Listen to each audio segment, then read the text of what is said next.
చీకటి నుండి వెలుగునకు, మరణము నుండి జీవముకు, పాపులను పరిశుద్ధులుగా మార్చుటకు, పరలోక రాజ్యపు వారసులుగా మిమ్ము మార్చుటకు, అవధులు లేని ప్రేమతో దేవుడు నిన్ను ప్రేమించుచున్నాడు. ఇది ఏ శుభవర్తమానం, ఇది ఏ శుభవర్తమానం, ఇది ఏ శుభవర్తమానం, శుభవర్తమానం.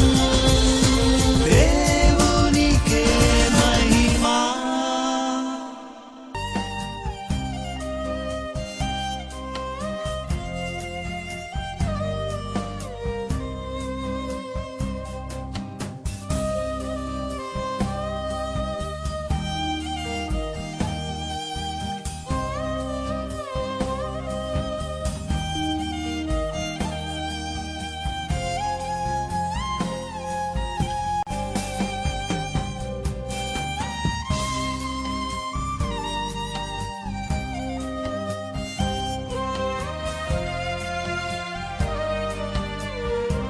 ప్రభు నామం పేట మీ అందరికీ శుభములు. ప్రార్థన చేసుకుందాం. ప్రియమైన మా తండ్రి, మీ నామానికి వందనాలు తెలియజేస్తున్నాం ప్రభా. మీ వాక్యాన్ని ధ్యానించుకుని సహాయం చేయమని నడిచినాను ప్రభా. మాకందరికీ కావలసిన వర్తమానం దయచేయమని నడిచినాను ప్రభా. చూస్తున్న ప్రతి బిడ్డని ఆశీర్వదించమని నడిచినాను ప్రభా. ఈ వాక్యం వారి యొక్క ఆత్మీయ జీవితంలో ఆశీర్వాదకరముగా ఉండగలిగినట్లు సహాయం చేయండి తండ్రి. మాకందరికీ కావలసిన వర్తమానం దయచేయమని యేసు నామములో అడుగుచున్నాం తండ్రి, ఆమెన్. ఈరోజు మనం ధ్యానించుకోబోయేటువంటి అంశం జీవవాక్యమును ధ్యానించుట. మనం వాక్యంను ధ్యానించినట్లయితే ప్రతి బిడ్డ కూడా వారు చేస్తున్నటువంటి ప్రతి పనిలో వారి యొక్క కుటుంబాన్ని, వారి యొక్క వ్యక్తిగత జీవితాన్ని, వారి యొక్క ఆత్మీయ జీవితాన్ని, వారి సంఘమును, ఒకవేళ నాయకులైతే వారు పరిపాలిస్తున్న యొక్క స్టేట్ ఆశీర్వదింపబడాలని కోరుకుంటారు. ఏ బిడ్డను అడిగినా కూడా వారు ఆశీర్వాదంగా ఉండాలని ఆశపడతారు. ఈరోజు చాలా మంది క్రైస్తవ బిడ్డలను మనం చూసినట్లయితే చాలా క్రైస్తవ కుటుంబాలు ఆశీర్వాదం లేనటువంటి జీవితాలు జీవిస్తున్నారు. ఈరోజు మనం ఆశీర్వదింపబడాలంటే ఏం చేస్తే మనం ఆశీర్వదింపబడతామో అనే అంశం మీద మనం ధ్యానించుకోబోతున్నాం. ఒక వాక్య భాగాన్ని మనం చదువుకుందాం. యెహోషువ గ్రంథం 1వ అధ్యాయం 8వ వచనాన్ని మనం చదివినట్లయితే, ఈ ధర్మశాస్త్ర గ్రంథమందును నీవు బోధింపక తప్పిపోకూడదు, దానిలో వ్రాయబడిన వాటన్నిటి ప్రకారము చేయుటకు నీవు జాగ్రత్త పడినట్లు దివారాత్రము దానిని ధ్యానించిన ఎడల నీ మార్గమును వర్ధిల్ల చేసుకొని చక్కగా ప్రవర్తించదవు. ఈరోజు ప్రభు మనందరితో మాట్లాడుచున్నారు. దివారాత్రములు దేవుని యొక్క వాక్యాన్ని ధ్యానించి మన యొక్క జీవితాన్ని కొనసాగించవలసినటువంటి వారమై ఉన్నాం. ఎప్పుడైతే ఆ దివారాత్రములు దేవుని యొక్క వాక్యాన్ని ధ్యానించామో ఆ ఆశీర్వాదం ఎలా ఉంటుందంటండి, అక్కడ 8వ వచనంలో మనం చదవగలం, నీ మార్గమును వర్ధిల్ల చేసుకుని చక్కగా ప్రవర్తించదవు. నీ మార్గమును అంటే మన యొక్క జీవితం ఒక ప్రయాణం, మార్గంలో వెళుతూ ఉంటాం.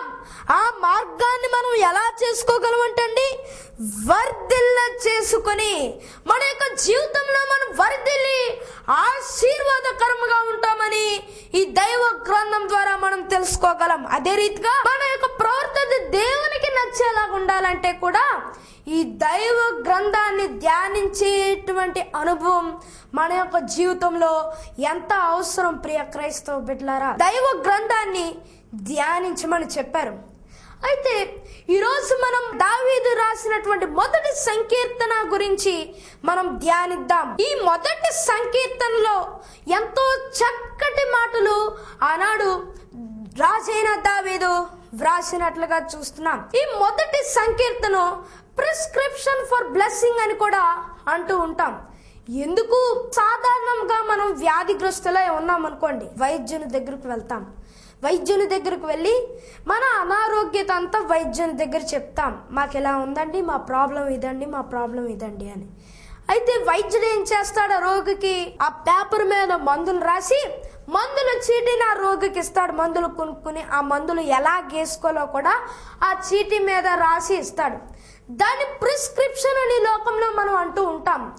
అదే రీతిగా ఆత్మీయ పరంగా మనం చూసినట్లయితే ఎలాగ ఆశీర్వాదం మనకు వస్తుంది, ఎలాగా ఈ మొదటి సంకీర్తనలో మనం ఆచరించినట్లయితే గొప్ప ఆశీర్వాదాన్ని మన యొక్క జీవితంలో అనుభవించగలం. దేవుని పరిశుద్ధ నామం నాకు మహిమ కలుగును గాక.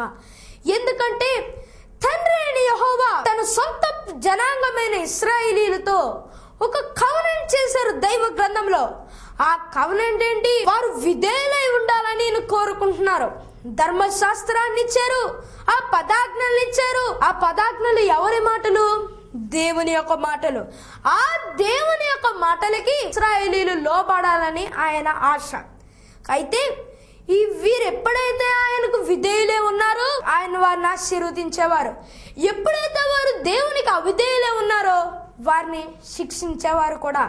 అయితే ఈ మొదటి సంకీర్తనలో మనం చూడగలం, మానవుని యొక్క విధేయతనైనా ఆశీర్వదిస్తారు, మానవుని యొక్క అవిధేయతను ఆయన తీర్పు తీర్చి శిక్షిస్తారనే విషయాన్ని ఈ మొదటి సంకీర్తనలో మనం ఎంతో స్పష్టంగా తెలుసుకోగలం. మొదటి వచనాల్లో నీతిమంతుడు ఎలా జీవించాలి, నీతిపరముగా జీవిస్తే మన యొక్క జీవితంలో వచ్చే ఆశీర్వాదాలు ఏంటి అని వ్రాయబడి ఉన్నది. ఈ మొదటి సంకీర్తనలో 2 రకాలైనటువంటి మనుషులు, 2 రకాలైనటువంటి మార్గాలు, 2 రకాలైనటువంటి గమ్యాలు వ్రాయబడి ఉన్నవి. అయితే ఈ బైబిల్ చరిత్రనంతా మనం పరిశీలించి పరీక్షించినట్లయితే 2 రకాలైనటువంటి మనుషులను మనం చూడగలం. ఎందుకంటే మొదటి ఆదాము, కడపటి ఆదాము, అబ్రహాము, లోతు, ఇస్మాయిలు, ఇస్సాకు, ఏశావు, యాకోబు, కయీను, హేబెలు, క్రీస్తు, అంత్యక్రీస్తు. 2 రకాలైనటువంటి మనుషులు, 2 రకాలైనటువంటి మార్గాలు, 2 రకాలైనటువంటి గమ్యాలను మనం ఈ దైవ గ్రంథంలో చూడగలం. ఈ రోజు మనం ఎలా ఆశీర్వదింపబడగలం అనే అంశం మీద మనం చూసినట్లయితే మొదటి సంకీర్తన మొదటి వచనం మనం చదువుకుందాం. దుష్టుల ఆలోచన చెప్పున నడవక, పాపుల మార్గమున నిలవక, అపహాసకులు కూర్చుండు చోట కూర్చుండక. ఆనాడు దేవుడి యొక్క సొంత జనాంగమైన ఇశ్రాయేలీలను ఇతర దేశాల ద్వారా వారు పాడైపోకుండానట్లు, చెడిపోకుండానట్లు, అవిధేయతగా జీవించకుండానట్లు వారిని ప్రత్యేకపరిచి వేరుపరిచి ప్రతిష్ఠించినట్లుగా దైవ గ్రంథంలో మనం ఎంతో స్పష్టంగా తెలుసుకోగలం. అయితే వారిని ఎలాగ ప్రతిష్ఠించారో ఈరోజు ఆయన బిడ్డలైన క్రైస్తవ విశ్వాసులను కూడా అలాగే ఈ లోకంలో నుండి ప్రత్యేకపరిచి ప్రతిష్ఠిస్తున్నారు. ఈరోజు మళ్ళీ మనం ప్రతిష్ఠించుకుని ప్రత్యేకపరుచుకుని మన యొక్క జీవితాన్ని, మన యొక్క ఆత్మీయ జీవితంలో జీవిస్తున్నామా లేదా మనల్ని మనం ప్రశ్నించుకోవలసినటువంటి వారమై ఉన్నాం. ఒక ఉదాహరణ మనం చూసినట్లయితే మనం ఈ యొక్క లోకంలోనే ఉండాలి, కానీ లోకాశలకి మన యొక్క హృదయానికి, అపవాదికి మన యొక్క హృదయానికి డిస్కనెక్ట్ అయి ఉండాలి. దేవునికి మన యొక్క హృదయానికి, పరిశుద్ధాత్ముడికి మన యొక్క హృదయానికి కనెక్ట్ అయి ఉండాలి. ప్రియ క్రైస్తవ బిడ్డలారా, ఆనాడు తండ్రి అయిన యెహోవా ఈ దావీదు ద్వారా ఈ యొక్క మాట రాయించారు. మనం విధేయులుగా ఉండవలసినటువంటి వారమై ఉన్నాం ఈ యొక్క మాటకు. ఎందుకంటే ఆనాడు ఇశ్రాయేలీలు దేవునికి విధేయులై ఉండాలో, దేవునికి అవిధేయులై ఉండాలో వారు ఆనాడు చాయిస్ తీసుకోవలసినటువంటి వారై ఉన్నారు. కానీ ఈ వాక్యం ద్వారా ఈరోజు మనందరితో ప్రభువు మనతో మాట్లాడుచున్నారు. ఈరోజు మనం విశ్వాసంగా ఉండాలో, విధేయతగా ఉండాలో, అవిధేయతగా ఉండాలో. క్రైస్తవ బిడ్డలమైన మనందరం కూడా ఈ యొక్క లోకముల నుండి మనల్ని మనం ప్రత్యేకించుకుని వేరుపరుచుకుని జీవించవలసినటువంటి వారమై ఉన్నాం. కానీ ఈరోజు క్రైస్తవ బిడ్డలు అనుకున్నటువంటి మాట ఏంటంటే, ఏమండి మేము విశ్వాసంగానే ఉంటామండి, దేవుని యొక్క సంఘానికి రెగ్యులర్ గా వెళ్తూ ఉంటామండి, రెగ్యులర్ అటెండెన్స్ అండి, జస్ట్ ఆ లోకంలో చూస్తున్నామండి, జస్ట్ మా ఫ్రెండ్స్ అండి, కానీ మంచి వాళ్ళు కాదండి, జస్ట్ మాట్లాడుతున్నాం అనుకోవచ్చు. మొదటి సంకీర్తనలో మనం చూస్తే దుష్టుల ఆలోచన చొప్పున నడవక, పాపుల మార్గమున నిలవక, అపహాసకులు కూర్చుండు చోట కూర్చుండక. ఈ ఉదాహరణను మనం చూస్తే ఆనాడు లోతు మంచివాడే, లోతు నీతిమంతుడే అని దైవ గ్రంథంలో రాయబడి ఉంది. ఆ వాక్య భాగాన్ని మనం చూసినట్లయితే పేతురు రాసినటువంటి 2వ పత్రిక 2వ అధ్యాయం 7వ వచనం మనం చదువుకుందాం. నీతిమంతుడగు లోతు అని వ్రాయబడి ఉందండి. దేవుని పరిశుద్ధ నామం నాకు మహిమ కలుగును గాక. అంటే లోతు కూడా నీతిమంతుడే. ఎందుకు? అబ్రహాముని తండ్రి అని యెహోవా పిలిచినప్పుడు లోతు కూడా అబ్రహాముతో ప్రయాణమైనాడు. అబ్రహాం బలిపీఠం కట్టి ప్రార్థన చేస్తున్నప్పుడు ఆ ప్రెసెన్స్ లో లోతు కూడా నిలబడి ఉంటాడు, లోతు కూడా ప్రార్థన చేసే ఉంటాడు. లోతు నీతిమంతుడు కాబట్టి ఆనాడు తండ్రి అయిన యెహోవా ఈ లోతును కూడా అబ్రహాముకు వచ్చిన ఆశీర్వాదం ఈ యొక్క లోతుకు కూడా అనుగ్రహించినట్లుగా దైవ గ్రంథంలో వ్రాయబడి ఉంది. కనుక లోతు కూడా నీతిమంతుడే. కానీ ఏం చేశాడు? సొదొమ గొమొర్రాను చూశాడు, నాశనానికి సిద్ధంగా ఉన్న ప్రదేశాన్ని చూశాడు. ఈ యొక్క లోతు కన్నులకు ప్రదేశం ఎలా కనబడిందంటండి? పాలు తేళ్లు ప్రవహించే దేశం వలె కనబడింది. వెంటనే లోతు ఏం చేశాడండి? తనకు గుడారాన్ని తీసుకువెళ్ళి ఆ సొదొమ గొమొర్రా యొక్క అవుట్స్కట్స్ లో తన యొక్క గుడారాన్ని వేసుకున్నాడండి. ఇప్పుడు లోతు అనుకుంటున్నాడు, సొదొమ గొమొర్రా ఏమో మంచి ప్రదేశం కాదు, ఆ ప్రదేశంలో నివసిస్తున్న మనుషులు మంచి వాళ్ళు కాదు, అయితే నేను అవుట్స్కట్స్ లోనే ఉంటున్నాను కదా, వారి దగ్గరికి నేను వెళ్ళట్లేదు కదా, నేను నీతిమంతుణ్ణే అని లోతు అనుకున్నాడండి. ఇదే లోతు యొక్క దిగజారిపోయే జీవితానికి దారి తీసినట్లుగా మనం దైవ గ్రంథంలో నుండి ఎంతో స్పష్టంగా తెలుసుకోగలం. ఎందుకంటే ఆనాడు లోతు లోపలికి వెళ్ళాడు, గుడారం వేశాడు, కాపురం ఉన్నాడండి. ఎంత దిగజారినటువంటి స్థితి తన యొక్క జీవితంలో అనుభవిస్తున్నాడో చూడండి. ఆనాడు లోతు దిగజారిపోయాడు, అయినా కూడా అబ్రహాము చేసినటువంటి ప్రార్థనలు బట్టి బయటకు వస్తున్నారు. అయితే లోతు భార్యను మనం చూసినట్లయితే లోతు భార్య సొదొమ గొమొర్రా నుండి బయటకు వచ్చింది, కానీ సొదొమ గొమొర్రా లోతు భార్య నుండి పోలేదు. ఆనాడు ఇశ్రాయేలీయులు ఐగుప్తు నుండి బయటకు వచ్చారు, కానీ ఐగుప్తు వారి మనసులోంచి పోలేదు, వారి హృదయంలో నుండి పోలేదు. ప్రియ క్రైస్తవ బిడ్డలారా, ఆనాడు లోతు పని చేయబట్టి ఆ ప్రదేశాన్ని చూసి దిగజారిపోయినటువంటి జీవితాన్ని బట్టి ఎంత నీతిమంతుడైతే ఉపయోగం ఏముందండి? శాపగ్రస్తులకు తండ్రిగా మార్చబడ్డాడండి. ప్రియ క్రైస్తవ బిడ్డలారా, పాత నిబంధన కాలంలో యొక్క ఉదాహరణ మనం చూసాం. లోకాసులను మనం చూస్తున్నాం, అవుట్స్కట్స్ లో ఉంటున్నాం అనుకున్నాం, కానీ ఒక్కసారి లోకంలోనికి వెళ్తే మళ్ళీ తిరిగి మనం రాలేమండి. ప్రియ క్రైస్తవ బిడ్డలారా, ఒకవేళ లోకంలోనికి వెళ్ళాలని అవుట్స్కట్స్ లోనే ఉంటున్నాను అనుకున్నామేమో, కానీ ఈ వాక్యం ద్వారా మనందరితో ప్రభు మాట్లాడుచున్నారు. కనీసం ఈ వాక్యం విన్న తర్వాత అయినా మనల్ని మనం ప్రతిష్ఠించుకుని ఆ లోకం నుండి దేవుల్లోనికి రావాల్సినటువంటి వారమై ఉన్నాం. అయితే పాత నిబంధన కాలంలో మనం ఈ ఉదాహరణ చూసాం. కొత్త నిబంధన కాలంలో ఉన్న ఉదాహరణని కూడా మనం చూసినట్లయితే యేసుక్రీస్తు ప్రభుల వారి శిష్యుడైన పేతురు ఏం చేస్తున్నాడండి? యేసుక్రీస్తు ప్రభుల వారి సిలువ వేయబడేటువంటి సమయంలో యేసుక్రీస్తు ప్రభుల వారి శిష్యులకి మీరు శోధనలో ప్రవేశించకుండానట్లు ప్రార్థన చేయమని చెప్పారండి. చేయాలా లేదా? ఆ ప్రార్థన చేయట్లేదు. అయితే యేసుక్రీస్తు ప్రభుల వారు ఆ మాట చెప్పి గెత్సెమనే వనంలోనికి ప్రార్థన చేయడానికి వెళ్ళారండి. దాని తర్వాత జరిగిందంతా అందరికీ తెలిసినటువంటి విషయమే. సైనికులు వచ్చి ఆయనను బంధించి తీసుకుని వెళ్ళిపోయారు. ప్రధాన యాజకుని వద్దకు తీసుకుని వెళ్ళారు. అయితే పేతురు చేయవలసినటువంటి పని ఏంటి? యేసుక్రీస్తు ప్రభుల వారు ఏం చెప్పారు? శోధనలో ప్రవేశించకుండానట్లు ప్రార్థన చేయమని చెప్పారు. ఈ గెత్సెమనే వనమునకు సదృశ్యం దేవుని యొక్క సన్నిధి. ఆ దైవ సన్నిధిలో విజ్ఞాపన చేయి, ప్రార్థన చేయనన్నాడు యేసుక్రీస్తు ప్రభుల వారు చెప్పారు.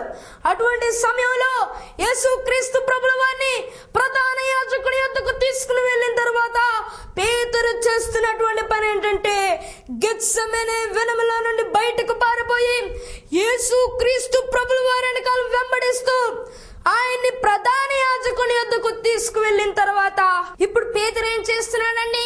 బంట్రౌతుల యొద్దకు వెళ్ళి నిలబడ్డాడు. ఆ బంట్రౌతులు ఎవరండి? దేవుని యొక్క విశ్వాసులా? దేవునికి నమ్మకం కలిగి జీవిస్తున్నారా? దేవునికి విధేయత కలిగి జీవిస్తున్నారా? కాదు కాదు, వారు దుష్టుల ఆలోచన చొప్పున నడవక ఆ దుష్టులు ఏం చేస్తున్నారండి? యేసు క్రీస్తు ప్రభువుని ఎలా హింసిద్దామా, యేసు క్రీస్తు ప్రభువుని ఎలా సంహరిద్దామా, ఎలాగా అబద్ధ సాక్ష్యాలు చెప్పాలని ఆ దుష్టులు ఆలోచన చేస్తున్నారండి. ఆ బంట్రోతుల దగ్గరకు వెళ్ళి పేతురు నిలబడ్డాడండి. ముందు దుష్టుల ఆలోచన చొప్పున నడిచారండి. పాపుల మార్గమున నిలవక, వారు పాపులు పాపం చేస్తూ జీవిస్తున్నారు, ఆ పాపుల దగ్గరకు వెళ్ళి నిలబడ్డాడండి. తర్వాత చేసిన పని ఏంటండి? అపహాసకులు కూర్చున్న చోట కూర్చుండక. పేతురు తర్వాత ఏం చేస్తున్నాడు? అపహాసకులు, ఆనాడు వారు ప్రభువుని అపహసిస్తున్నారు, ప్రభువుని నిందిస్తున్నారు, అటువంటి పాపుల దగ్గర, దుష్టుల దగ్గర, అపహాసకుల దగ్గర ఫైనల్ గా కూర్చుని పోయాడండి. ప్రియ క్రైస్తవ బిడ్డలారా, ఎంత దిగజారినటువంటి పరిస్థితి! అన్నాడు పేతురు అనుకుని ఉండొచ్చు, ప్రభు వెనకాలే ఉంటున్నాను అనుకోవచ్చు. ప్రభువుకి కొద్దిగా వెనుకుండి ఇక్కడ ఈ పని చేసినట్లుగా చూస్తున్నాం. ఈ కార్యానికి దీని యొక్క ప్రతిఫలం ఏంటండి? ప్రభువుని ముమ్మారు ఎరుగనని బొంకాడండి. ప్రియ క్రైస్తవ బిడ్డలారా, ఈరోజు మనము కూడా దేవుల్లోనే ఉంటున్నాం అనుకుంటున్నాం, సంఘానికి వెళ్తున్నాం కదా అనుకుంటున్నాం, కానీ ఎప్పటికీ ఎన్ని వాక్యాలు విన్నా కూడా నామకార్థమైనటువంటి క్రైస్తవ జీవితమే మనం జీవిస్తూ ఉంటున్నాం. ఈ వాక్యం ద్వారా ప్రభు మనందరితో మాట్లాడుచున్నారు. అదే రీతిగా మనం చూసినట్లయితే 1 సంకీర్తన 2వ వచనం మనం చదువుకుందాం. యెహోవా ధర్మశాస్త్రమునందు ఆనందించుచు దివారాత్రులు దాన్ని ధ్యానించువాడు ధన్యుడు. దేవుని యొక్క బైబిల్ చదువుతూ ఆనందించాలంటండి. ఈ రోజు క్రైస్తవ బిడ్డలు బైబిల్ చదవలేనటువంటి జీవితాలు, ఆదివారం వచ్చినప్పుడు కబోర్డ్ల నుండి బైబిల్ తీసుకుని బూజులు దులుపుకొని మందిరానికి వెళ్ళేటువంటి జీవితాలు, అటువంటి క్రైస్తవ బిడ్డలు ఈ రోజు లేకపోలేరు అన్న విషయాన్ని మనం గమనించవలసినటువంటి వారమై ఉన్నాం. బైబిల్ చదవలేక ఉదయం లేవగానే ఒక క్యాలెండర్ దగ్గరికి వెళ్ళి అక్కడ వాక్యం చదువుకుని ఆఫీస్కి వెళ్ళిపోతూ ఉంటారండి. దేవుని యొక్క దైవ గ్రంథాన్ని ఆచరించలేనటువంటి జీవితాలు, ఆ దైవ గ్రంథం ద్వారా నడుచుకోలేనటువంటి జీవితాలు, ధ్యానించలేనటువంటి జీవితాలు ఈరోజు క్రైస్తవ బిడ్డలు జీవిస్తున్నారు. కానీ రాజైన దావీదు ఒక చక్కని మాటతో ఈరోజు క్రైస్తవ బిడ్డలందరినీ హెచ్చరిస్తున్నట్లుగా దైవ గ్రంథంలో రాయబడి ఉంది. 119వ కీర్తన 147, 148 వచనాలు మనం చదువుకుందాం. నీ మాటల మీద నేను ఆశ పెట్టుకుని ఉన్నాను, నీవిచ్చిన వాక్యమును నేను ధ్యానించుటకై నా కన్నులు రాత్రి జాములు కాకమునిపే తెరుచుకొందును. నీ మాటల మీద నేను ఆశ పెట్టుకుని ఉన్నాను. ఈ మాటలు ఎవరైనా మన క్రైస్తవ బిడ్డలు చెప్పగలరా అండి? చెప్పలేనటువంటి జీవితాలు. నీ మాటల మీద నేను ఆశ పెట్టుకుని ఉన్నాను, నీవిచ్చిన వాక్యమును నేను ధ్యానించుటకై, నీవిచ్చిన దైవ గ్రంథమును నేను ధ్యానించుటకై. ఉదయం అవ్వక ముందే తన యొక్క కళ్ళను తెరిచి దేవుని యొక్క దైవ గ్రంథాన్ని ధ్యానిస్తున్నాడు అంటండి. ఈరోజు మనం, ఆనాడు దావీదు ఉదయం లేస్తే పనులుంటాయని తెల్లవారుజామున లేచి దేవుని యొక్క దైవ గ్రంథాన్ని ధ్యానిస్తున్నాడు అంటండి. ఈరోజు 5గురు 6గురు ఉన్న ఫ్యామిలీ లీడ్ చేయడానికి బిజీ అయిపోతున్నారండి ఈ రోజుల్లో చాలా మంది క్రైస్తవ బిడ్డలు. కానీ అంత పెద్ద రాజ్యానికి న్యాయం తీర్చవలసినటువంటి రాజు అంత బిజీగా ఉండాలండి. ఇన్ని కీర్తనలు రాయడానికి ఎంత సమయం అయింది, దేవుని యొక్క సన్నిధిలో ప్రార్థన చేయడానికి ఎంత సమయం అవసరం, కానీ ఇంత బైబిల్ చదవడం, దేవుని యొక్క వాక్యాన్ని ధ్యానించడానికి ఎంతో సమయం అవసరం. ప్రియ క్రైస్తవ బిడ్డలారా, ఆనాడు దావీదు చేయగలిగాడు కనుక ప్రతిదీ చేయించినట్లుగా దైవ గ్రంథములో రాయబడి ఉంది. ఎప్పుడైతే మనం ఇలా దేవుని యొక్క వాక్యాన్ని చక్కగా మనం ధ్యానిస్తూ ఎప్పుడైతే ఉంటామో దాని యొక్క ఆశీర్వాదం ఏంటండి? దివారాత్రులు దానిని ధ్యానించువాడు ధన్యుడు అంటే దేవుని యొక్క వాక్యమును ధ్యానించుటయే ఒక ధన్యత అని ఆనాడు కీర్తనాకారుడు భావిస్తున్నాడంటండి. ఆ ధన్యుడు అంటే అర్థం ఏంటి? క్రైస్తవ బిడ్డ ఎప్పుడైతే దేవుని యొక్క వాక్యాన్ని ధ్యానించాడో ఎలా మార్చబడతాడండి? ధన్యుడిగా మార్చబడతాడు. గొప్ప ఆశీర్వాదాన్ని తన యొక్క జీవితంలో అనుభవించగలడు అనేది మనం తెలుసుకోవాల్సినటువంటి వారమై ఉన్నాం. అయితే ఆశీర్వాదము రావడమే కాకుండా ఆశీర్వాద కర్తగా మార్చబడతాడండి. ఎందుకంటే ఆశీర్వాదం తీసుకోవడం కంటే ఆశీర్వాదకరముగా జీవించి ఇతరులకు ఆశీర్వాదాన్ని పంచిపెట్టడమే ఎంతో ఆనందమైన జీవితం ప్రియులారా. ఎందుకంటే ఆనాడు దావీదు ప్రతి అనుభవాన్ని తన యొక్క జీవితంలో ఎక్స్పీరియన్స్ చేసే ప్రతి కీర్తనని రాశాడు. కనుక దావీదు రాసినటువంటి కీర్తన ద్వారా, ఈ దేవుని వాక్యం ద్వారా ఎప్పుడైతే ధ్యానిస్తామో ఒక ధన్యకరమైన జీవితాన్ని ప్రభు మనందరికీ అనుగ్రహించే దేవుడు. అదే రీతిగా ఇంకొక ఆశీర్వాదం కూడా ప్రభు మనందరికీ అనుగ్రహించాలని ఆశపడుచున్నారు. మొదటి సంకీర్తన 3వ వచనమును మనం ధ్యానించినట్లయితే, అతడు నీటి కాలువల ఎరును నాటబడినదై ఆకువాడక తన కాలమందు ఫలమిచ్చు చెట్టు వలె నుండును. అతడు చేయునదంతయు సఫలమగును. దేవుని పరిశుద్ధ నామమునకు మహిమ కలుగును గాక. అతడు నీటి కాలువల ఎరును నాటబడినదై. నీటి కాలువలు, నీరు అనగా దేవుని యొక్క వాక్యం అవనివ్వండి, దేవుని యొక్క పరిశుద్ధాత్మ శక్తి అవనివ్వండి, అతడు నీటి కాలువల ఎరును నాటబడినదే. అయితే సాధారణంగా ఒక చెట్టు లాగా అతడు ఉంటాడని దైవ గ్రంథంలో రాయబడి ఉంది. అయితే ఈ లోకపరంగా ఒక చెట్టును మనం చూసినట్లయితే ఆ చెట్టు ఎలాగుంటుందండి? చక్కగా పచ్చగా ఫలములతో పువ్వులతో ఉంటుందండి. కానీ అది అంత ఫలభరితమైన చెట్టుగా రావడానికి కారణం ఏంటండి? అండర్ గ్రౌండ్ రూట్ సిస్టమ్ వల్ల అది ఎంతో ఆశీర్వాదకరంగా మనకు కనబడుతూ ఉంటది. అయితే దేవుని యొక్క వాక్యం ధ్యానించే బిడ్డ చెట్టు వలె ఉంటాడని దైవ గ్రంథంలో నుండి మనం తెలుసుకోగలం. కనుక ఇంపార్టెంట్ పార్ట్ ఏంటండి? స్పిరిచువల్ రూట్ సిస్టమ్ మనకు కావాలండి. అతడు నీటి కాలువల యోరను నాటబడినదే. అంటే యోరను నాటబడినదే అంటే నథింగ్ బట్ నిలిచి ఉండడం అండి. అలాగే యేసుక్రీస్తు ప్రభుల వారు కొత్త నిబంధన కాలంలో యోహాను సువార్తలో ఒక చక్కటి మాట చెప్పుచున్నారండి. యోహాను సువార్త 15వ అధ్యాయం 5వ వచనంలో రాయబడి ఉంది, ఎవడు నా యందు నిలిచి ఉండునో, నేను ఎవని యందు నిలిచి ఉండునో, వాడు బహుగా ఫలించును. నాకు వేరేయుండి మీరేమీ చేయలేరని దైవ గ్రంథంలో రాయబడి ఉంది. కనుక ఇక్కడ ఏమని రాయబడి ఉంది? నాకు వేరేయుండి మీరేమీ చేయలేరు, నాలో ఉండకుండా మీరేమీ చేయలేరు, నా దైవ గ్రంథాన్ని ధ్యానించకుండా మీరేమీ చేయలేరు ప్రియ క్రైస్తవ బిడ్డలారా. కనుక మనం చెట్టు వలె ఫలించవలసినటువంటి వారమై ఉన్నాం. ఆకు వాడక తన కాలమందు ఫలమిచ్చు చెట్టు వలె నుండును. ఆకుకి సాదృశ్యం ఏంటి? సాక్ష్యం. ఈరోజు చాలా మంది క్రైస్తవ బిడ్డలు ఎప్పుడైతే మనం దేవుని యందు నిలిచి ఉంటామో మన యొక్క జీవితంలో అద్భుత కార్యం జరుగుతుంది. ఆ అద్భుత కార్యాన్ని సాక్ష్య రూపంలో మనం చెప్పవలసినటువంటి వారమై ఉన్నాం. ఈరోజు చాలా మంది క్రైస్తవ బిడ్డలు సాక్ష్యం చెప్పలేనటువంటి జీవితాలు, సాక్ష్యం చెప్పడానికి సిగ్గుపడేటువంటి జీవితాలు క్రైస్తవ బిడ్డలు జీవిస్తున్నారు. తన కాలమందు ఫలమిచ్చు చెట్టు వలె నుండును. నీతిమంతుడు ఎలాగుంటాడండి? సాక్ష్యం ఇస్తాడు, తన కాలమందు ఫలమిచ్చు చెట్టు వలె నుండును. ఆ సాక్ష్యం ద్వారా తన అనేకమైనటువంటి ఫలాలు ఫలిస్తాడంటండి. ఆ ఫలాలకి సాదృశ్యం ఏంటి? దేవుని కోసం ఆత్మలను రక్షించడం. దేవుని యొక్క రాజ్యానికి వెళ్ళిన తర్వాత నువ్వు ఎలా చదివావు, ఎంత సేవ చేసావు అని అడగడు. కానీ నేను నీ కోసం ప్రాణం పెట్టాను కల్వరి సిలువలో, నీవు నా కోసం ఎంతమంది ఆత్మలను రక్షించావని ప్రభు అడుగుతారు.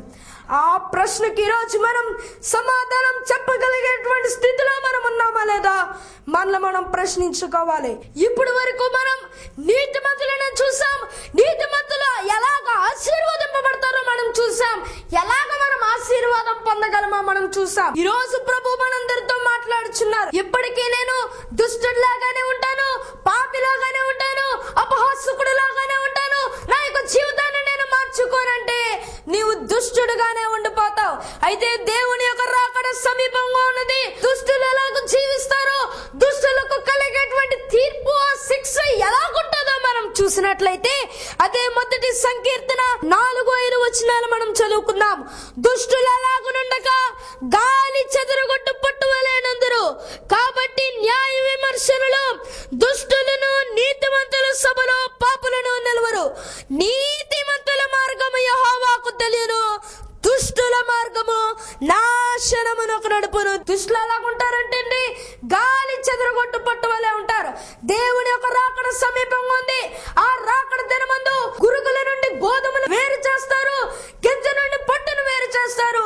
ఆ పట్టు గాలి చేత ఎగిరిపోయి అగ్నిలో కాల్చబడుతుంది. దుష్టులు ఎలాగుండక గాలి చెదరగొట్టు పట్టువలే నుందురు. కనుక ఈరోజు మనం ఎలా జీవిస్తున్నామో మనల్ని మనం పరీక్షించుకోవలసినటువంటి వారమై ఉన్నాం. కనుక ఈరోజు మనం దుష్టుల్లాగా ఉండాలనుకుంటున్నామా, నీతిమంతులుగా ఉండి ఆశీర్వదింపబడాలనుకుంటున్నామా, మనం పరీక్షించుకోవాలి.